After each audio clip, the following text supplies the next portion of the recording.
This is Comcast Local Edition. I'm Jack Hansen. If you're driving through San Mateo County, you better watch yourself because we have the undersheriff with us right now. Greg Munks is with us. And the term undersheriff I was just asking you about comes from England, is that it?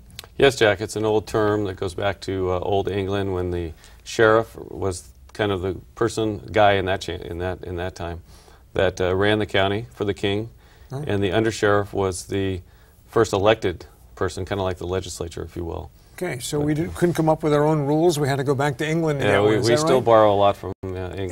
Yeah. Since you're in San Mateo County, are you concerned with security, for example, at Crystal Springs Reservoir? Sure. Yeah, those water supply things, we've been hearing more and more about that. Do you have an involvement with that? Yes, we do. And we operate the Office of Emergency Services for the county, which coordinates all the emergency planning and training and response countywide, both for the county and the cities. San Francisco happens to be one of the largest landowners in our county, right? With the watershed and the lakes there, but also San Francisco Airport. A lot of people don't realize that that's in San Mateo County. As a matter of fact, it's unincorporated San Mateo County, so we have jurisdiction out there, and we share jurisdiction with SFPD, but the watershed is an area that we've been concerned about. We've worked and planned with San Francisco Water to make sure that that's safe, and it is safe. Yeah, okay. One of the things that's always sort of puzzled me is how someone could do something to that water to make it unsafe. In other words, you have a large body of water.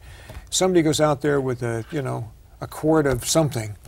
Has that been talked about? Sure, it's been talked about. The good news is there's so much water there that a quart wouldn't do anything. Yeah, you'd need 500 truckloads of anything to really get through, because the dilution, the dissipation that would occur creates it. Plus, all that water gets filtered, and once it goes into the filtration system at a very high-tech plant, it's a closed system from then on. Yeah. So the water that people actually drink is filtered, monitored, checked very closely. So it's a very safe system. Well, I'm glad to hear you say that, because the media sometimes will take hold of a story like water supply in danger, and you get blown out of proportion about what really the problem is.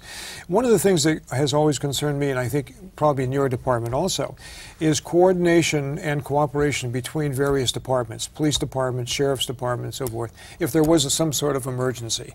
Has that been worked out, or are you working on that? Yes, we're working on that. As a matter of fact, a lot of the Homeland Security money that's come to San Mateo County has gone into planning, training, and helping to deal with those coordination issues.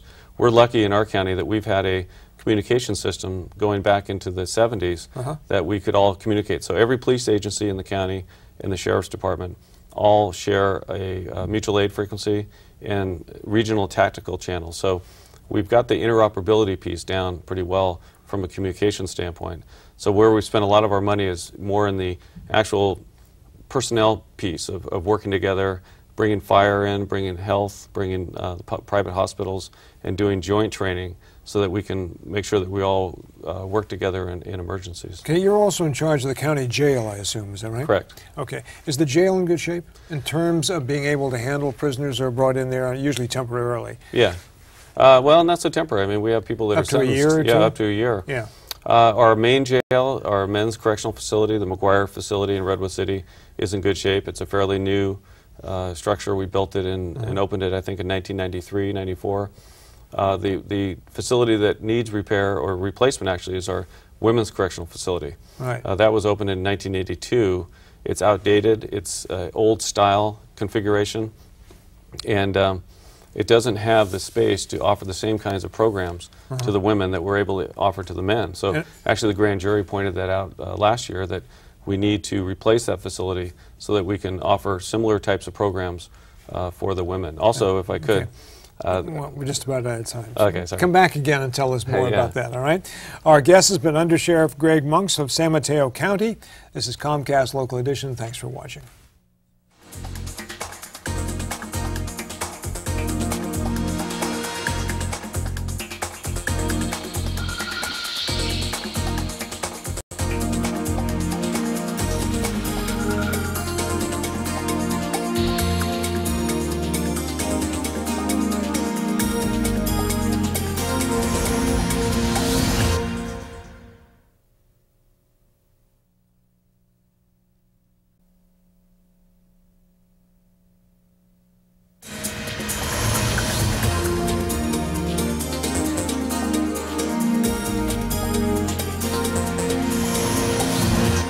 This is Comcast Local Edition. I'm Jack Hansen. Our guest once again is Greg Munks. He's the Undersheriff of San Mateo County. And we were talking about a number of issues last time he was here. But let's pick up on an issue that we sort of touched on, which is the situation of the women's jail in San Mateo County. One of the problems, of course, with that, there's a lot of women in jail. A lot of them have children. A lot of them are there for dope charges or, petty theft and whatever. What is the situation down there now? Well, Jack, the facility is old. It was opened in 1982.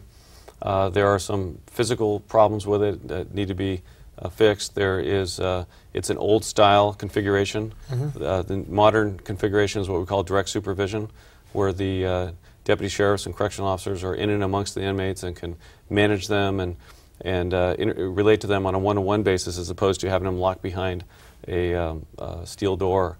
And that studies have shown, in our own experience in the men's jail, shows that decreases the violence in the jail, both inmate on inmate and also inmate against staff member. So it's a better way. This also goes, excuse me interrupting you, but that also goes for male and female. Correct. Right? Yeah, our male jail is a direct supervision jail. So the other issue you touched on is the women that have children.